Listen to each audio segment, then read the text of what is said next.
Pause हुई हुई है। अच्छा, ये तो 24 मिनट तो हमारे इसी में ही निकल गए। खैर चलें, किसी का कोई और क्वेश्चन?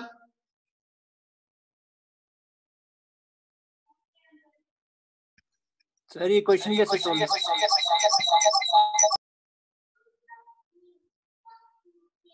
अगर दो आपने कुछ वो ऑन किए हुए हैं तो फिर ये एको स्टार्ट हो जाती है। दोबारा पूछ लें, कोई क्वेश्चन कर रहा था, फिर से पूछ।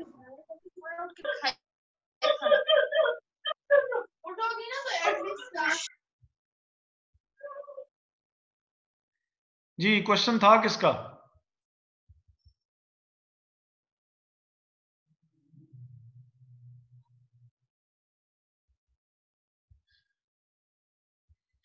चलें, अभी फिर पूछ लीजिएगा अगर दोबारा तो।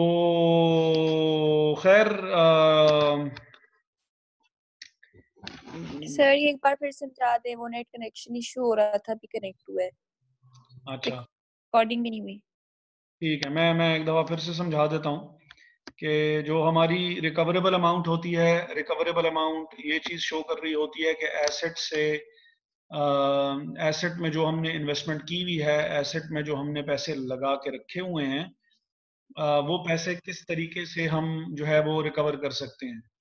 रिकवर करने का, एसेट में इन्वेस्टेड अमाउंट रिकवर करने का पहला तरीका कि हम एसेट को बेच ही दें, फौरन ही बेच दें और एसेट में अपनी लगाई हुई इन्वेस्टमेंट रिकवर कर लें। एसेट में इन्वेस्टेड अमाउंट रिकवर करने का दूसरा तरीका कि हम उसको कैरिंग वैल्यू के साथ कंपेयर कर लें। सॉरी, हम उसको उससे चीजें बना बना के बेचें, उससे चीजें बना बना के बेचें और चीजें बनाने के बाद हम उसको बेच के उसकी प्रेजेंट वैल्यू कैलकुलेट कर लें, जो कि वैल्यू इन यूज कहलाएगी। रिकवर करने का पहला तरीका, एसेट को फौरी तौर पे बेच ही दिया जाए। रिकवर करने का अमाउंट दूसरा तरीका, एसेट से चीजें बना के बेची जाएं और पैसे हासिल कर लिए जाएं, और जो पैसे आपने इन्वेस्ट किए हुए थे वो चीजें बना बना के बेच बेच के और वैसे आहिस्ता आहिस्ता रिकवर किए जाएं। पहला तरीका जो है वो फेयर मार्केट वैल्यू या फेयर वैल्यू या नेट फेयर वैल्यू कहलाएगा, क्योंकि उसको बेचते हुए जब आप एसेट को बेचेंगे तो आपको थोड़ा बहुत ऑब्वियसली एक्सपेंसेस वगैरह करने पड़ेंगे, क्योंकि जो कंपनीज होती हैं वो डायरेक्टली इस तरह नहीं करती कि अपने एसेट्स को बेच देती हैं, बल्कि उसमें होता यूं है कि प्रोसेस पूरा फॉलो किया जाता है। ट्रांसपेरेंसी के लिए बिडिंग प्रोसेस आप अरेंज करते होते हैं, इश्तिहार वगैरह देते हैं और फिर चीज़ जो है वो बिडिंग के थ्रू जो है वो बेची जाती है, जो हाईएस्ट बिडर होता है उसको वो चीज़ बेच दी जाती है। तो अब इस पूरे प्रोसेस में ऑब्वियसली पैसा लगेगा, जिसको कॉस्ट टू सेल के नाम से यहाँ पे उन्होंने बताया हुआ है। तो फेयर वैल्यू में से जो कॉस्ट होगी वो उसमें से माइनस कर ली जाएगी। जो ये तो एक तरीका है अपना पैसा रिकवर करने का। रिकवर करने का पैसा दूसरा तरीका जो है वो वैल्यू इन यूज का है, और वैल्यू इन यूज में क्या होता है कि यही जो आप चीजें बना बना के और बेच बेच के और पैसे अपने आहिस्ता आहिस्ता रिकवर करेंगे। ऑब्वियसली जो इनमें से ज्यादा पैसे जहां मिल रहे होंगे वो ऑप्शन जो है वो हम चूज करेंगे। अब उसमें जो अगर आप यहाँ पे भी गौर से देखें तो 2,29,500 जो कि नेट फेयर वैल्यू थी, एसेट नंबर 1 की बात कर रहा हूँ, और 2,35,000 जो कि वैल्यू इन यूज थी। दोनों में से जो हायर अमाउंट होगी, अक्लमंदी का तकाजा भी यही है कि जो मैक्सिमम अमाउंट है हम उसको हासिल करने की कोशिश करें। तो मैक्सिमम अमाउंट जो है वो हमारी वो 2,35,000 है, जो कि हमें रिकवर तब हो सकती है अगर हम एसेट से चीजें बना के और बेचें तो स्टेप नंबर 1 हमने हायर वैल्यू चूज की, जो कि 2,35,000। और स्टेप नंबर 2 में ये होता है कि हम इसको अपनी कैरिंग अमाउंट या हम अपनी इन्वेस्टेड अमाउंट के साथ कंपेयर करते होते हैं। ये जो left side of the screen पे मैंने ये दोनों चीजें आपको लिख के बताई हुई भी हैं। तो अब हमने जब इसको कंपेयर किया अपनी कैरिंग वैल्यू के साथ, तो कैरिंग वैल्यू थी हमारी 2,30,000 और जो रिकवरेबल अमाउंट थी वो थी 2,35,000। तो ऑब्वियसली हमें अपनी इन्वेस्टेड अमाउंट से, क्योंकि पैसे ज़्यादा ही रिकवर हो रहे हैं, तो हम ये कहेंगे कि एसेट नंबर 1 पे कोई इम्पेयरमेंट नहीं हुई भी। यानी कंपैरिजन किसका होता है? कंपैरिजन इज बिटवीन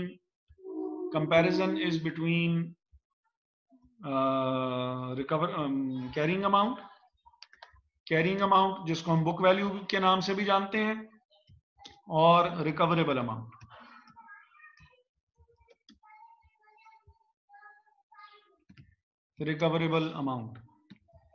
इनमें से जो हायर वैल्यू होगी, वो वैल्यू जो है वो सिलेक्ट की जाएगी। अब क्योंकि इस केस में कैरिंग अमाउंट जो है वो रिकवरेबल अमाउंट से कम है, तो इसका मतलब है पैसे हमें अपने लगाए हुए वापस मिलने की उम्मीद है, और हम कहेंगे कि एसेट नंबर 1 पे कोई इम्पेयरमेंट नहीं हुई। एसेट नंबर 2 के केस में जो कैरिंग अमाउंट है वो है 76,400, और अगर हम एसेट को बेच दें तो 98,000 मिलेंगे और बेचने पे 2,000 रुपए लगेंगे। तो इसका मतलब है कि जो फेयर वैल्यू हुई, फेयर वैल्यू हमारी हो गई 96,000, और जो इसकी रिकवरेबल, जो इसकी वैल्यू इन यूज है वो है 85,000। तो अब इसका मतलब है कि अगर हम एसेट को बेच दें तो बेचने पे पहली बात तो ये स्टेप नंबर 1, जैसे left side of the screen पे आपको नजर भी आ रहा है, स्टेप नंबर 1 कि हमें हायर वैल्यू चूज करनी है। तो हायर वैल्यू हमारे पास 96,000 है। स्टेप नंबर 2 कि हमने इस हायर वैल्यू को कैरिंग अमाउंट के साथ कंपेयर करना है। हायर वैल्यू को कैरिंग अमाउंट के साथ कंपेयर करना है। तो 96,000 को जब हमने कंपेयर किया 76,400 से, तो हमें पता लगा कि हमें अपने लगाए हुए पैसे इजीली रिकवर हो जाएंगे, और हमें एसेट 2 पे भी कहना पड़ेगा कि कोई इम्पेयरमेंट नहीं हुई। एसेट नंबर 2 पे भी इम्पेयरमेंट नहीं है।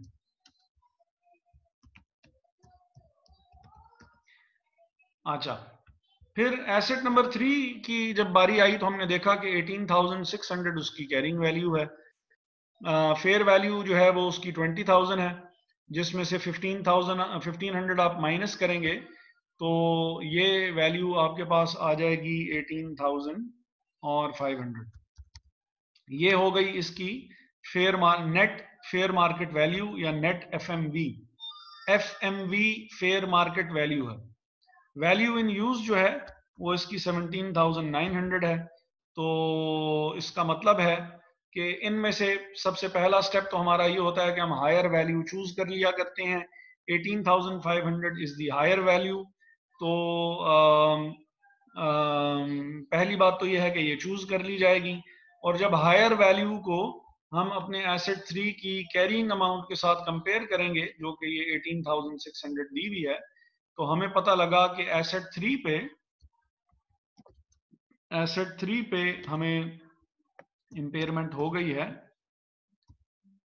100 रुपीज की, $100 की या 100 रुपीज की, या जो भी, क्योंकि हमने इन्वेस्ट किए हुए हैं 18,600, और मैक्सिमम भी अगर हमें रिकवर हो जाएं तो मैक्सिमम भी 18,500 रिकवर हो सकते हैं। तो हमें अपने एसेट को लॉस इस पे रिकॉर्ड कर लेना चाहिए कि हमने जितने पैसे लगाए थे वो पैसे हम रिकवर नहीं कर पाएंगे। एसेट नंबर 4 जो है उसकी कैरिंग वैल्यू है 43,000, और जो उसकी नेट फेयर मार्केट वैल्यू है वो 44,000 माइनस 3,250 है। तो जब हमने 44,000 में से माइनस किए 3,250, तो हमारे पास जो नेट वैल्यू आती है वो 40,750 है। और जो हमें इसकी वैल्यू इन यूज है वो हमारे पास 42,000 है। तो सबसे पहली बात कि हम हायर वैल्यू इसमें से चूज करेंगे जो कि 42,000 है, और इसको कंपेयर करेंगे एसेट 4 के साथ। तो हमें पता लगा कि एसेट 4 भी इम्पेयर्ड हो चुका है और उसमें से भी हमें अपनी लगाई हुई अमाउंट रिकवर नहीं हो पाएगी। तो 1000 जो है वो इम्पेयरमेंट इसके ऊपर भी चार्ज हो जाएगी। तो टोटल इम्पेयरमेंट लॉस जो इन्होंने हमसे पूछा हुआ है, टोटल इम्पेयरमेंट लॉस जो है वो $100 का प्लस $1000 का, जो कि 1100 है। 1100 का हमारे पास टोटल इम्पेयरमेंट लॉस हो जाएगा, जो अमाउंट उन्होंने हमसे पूछी हुई थी। यहां तक की कोई बात किसी को समझ में ना आई हो?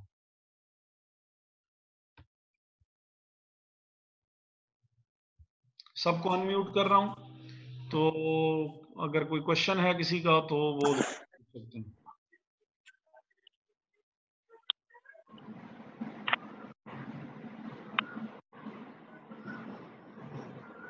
सबको क्लियर है जी?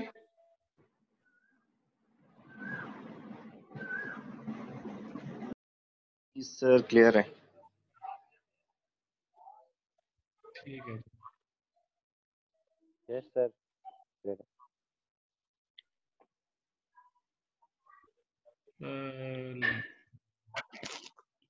सर ये इम्पेयरमेंट का कैसे पता चला कि कितनी इम्पेयरमेंट हुई है किस पे, एसेट पे? किसने पूछा है जी?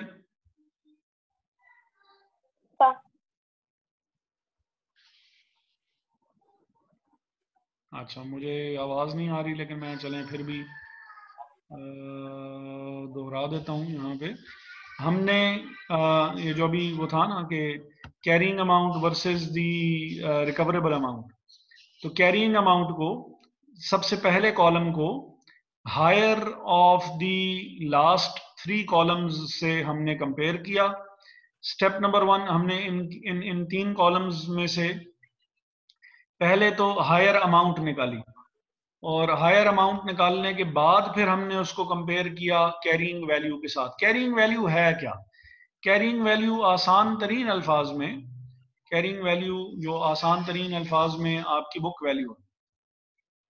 बुक वैल्यू क्या होती है? बुक वैल्यू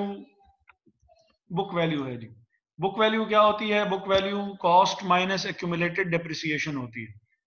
वो वैल्यू जिस पे आपका एसेट आपकी बुक्स में रिकॉर्ड किया जा रहा है, ये वो वैल्यू है जो कि आपने एसेट में इन्वेस्ट कर रखी है, जितने का आपने एसेट खरीद रखा है। तो एसेट आपने खरीदा हुआ था 2,30,000 का, और क्योंकि आप बिजनेस कर रहे हैं तो 2,30,000 अगर आपने एसेट में इन्वेस्ट की है तो आप चाहेंगे कि आपको वैल्यू ज्यादा ही रिकवर हो। तो 2,30,000 से वैल्यू क्योंकि ज्यादा ही रिकवर हो रही है, 2,35,000 रिकवर हो रही है, इस वजह से आप कह रहे हैं कि नहीं, मुझे नुकसान नहीं हुआ, मैंने जो एसेट में पैसे लगाए थे वो मुझे वापस मिल जाएंगे। लेकिन एसेट 4 के केस में, फॉर एग्जांपल एसेट 4 के केस में आपने लगाए तो थे एसेट में 43,000, आपने 43,000 का एसेट परचेज किया था, लेकिन अब मैक्सिमम भी वैल्यू अगर आपको मिल सकती है तो वो 42,000 मिल सकती है, और आपने जितने का एसेट लिया था, एसेट से उतने पैसे आपको नहीं मिलेंगे। तो अब आपने कहा कि मुझे नुकसान हो गया, मैंने तो एसेट 43,000 का खरीदा था, और एसेट को में से मैक्सिमम भी मैं वैल्यू निकालना चाहूँ तो वो 42,000 है। इसका मतलब है मुझे फायदा नहीं हुआ, मुझे तो उल्टा नुकसान हो गया। उस नुकसान को हम इम्पेयरमेंट कह रहे हैं। क्लियर है जी? जिन्होंने सवाल किया था उनको क्लियर है?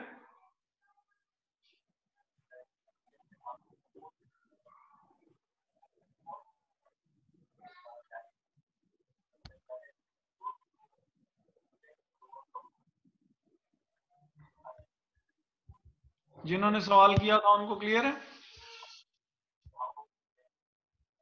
अनम्यूट मैंने सबको किया हुआ है, अनम्यूट मैंने किया हुआ है सबको जी।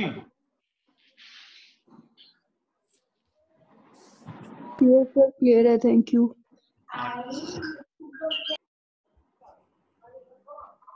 अच्छा जी, we have got less than 1 minute remaining, और इसके बाद फिर जब हम आगे आएंगे तो फिर कैश जनरेटिंग यूनिट की भी हम देखेंगे कि उस पे जो इम्पेयरमेंट होती है वो कैसे चार्ज की जाती है। आज मैंने चीज़ और भी वो करनी थी, आपको बतानी थी। अच्छा, प्रॉपर्टी प्लांट इक्विपमेंट और इम्पेयरमेंट के ऊपर थोड़े से क्वेश्चंस की असाइनमेंट जो है वो आज मैं आप लोगों को ग्रुप में शेयर कर दूंगा, गूगल क्लासरूम में भी उसको शेयर कर दूंगा, तो वो आप फिर सबमिट कर लीजिए, काफ़ी होगा उसको सॉल्व करने के लिए।